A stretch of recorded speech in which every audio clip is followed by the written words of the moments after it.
It's hard if we would not talk about the unique British explorer and sailor Sir Ernest Shackleton.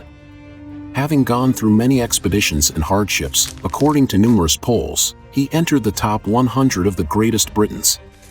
Despite the First World War in 1914 to 1917, Great Britain organized the Imperial Trans-Antarctic Expedition, the second expedition of 27 people on board under the command of Sir Ernest Shackleton.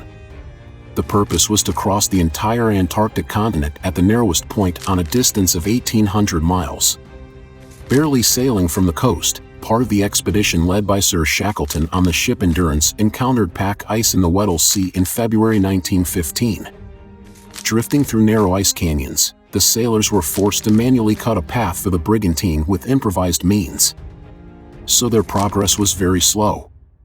In the end, during this thorny path, Shackleton noticed that already in April 1915 the pack ice began to move faster. However, as a result of such a long uncontrolled drift of the ship, there was a risk of the ship being trapped in ice captivity, which literally happened by September, when the duct began to shrink again.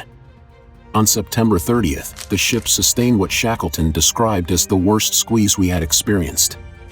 On October 24th, the starboard side was forced against a large floe, increasing the pressure until the hull began to bend and splinter, so water from below the ice began to pour into the ship. When the timbers broke, they made noises which sailors later described as being similar to the sound of heavy fireworks and the blasting of guns. The supplies and 3 lifeboats were transferred to the ice, while the crew attempted to shore up the ship's hull and pump out the incoming sea.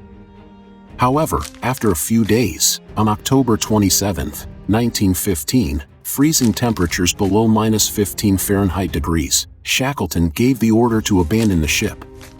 Soon after, the team collected their thoughts. Sometime after the sinking of the ship, the expedition built a sled and moved to Elephant Island, a rocky desert piece of land just beyond the Antarctic Peninsula.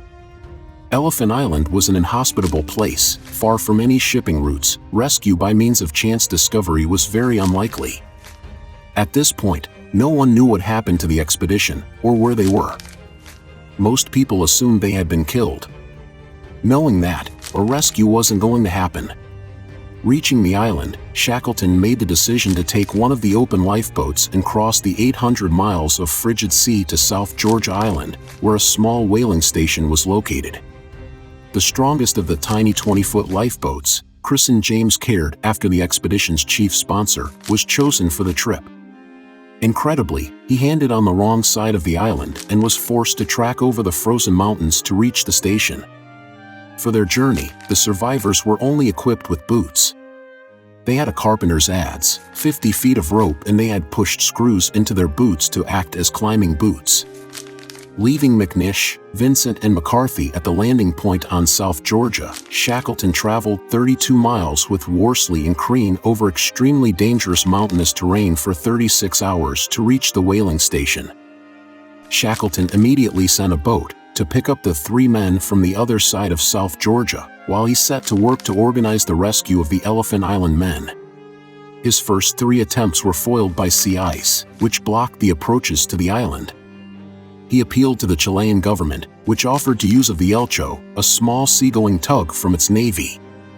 Elcho, commanded by Captain Luis Pardo, and the British whaler Southern Sky reached Elephant Island on August 30, 1916, at which point the men had been isolated there for 4.5 months, and Shackleton quickly evacuated all 22 men.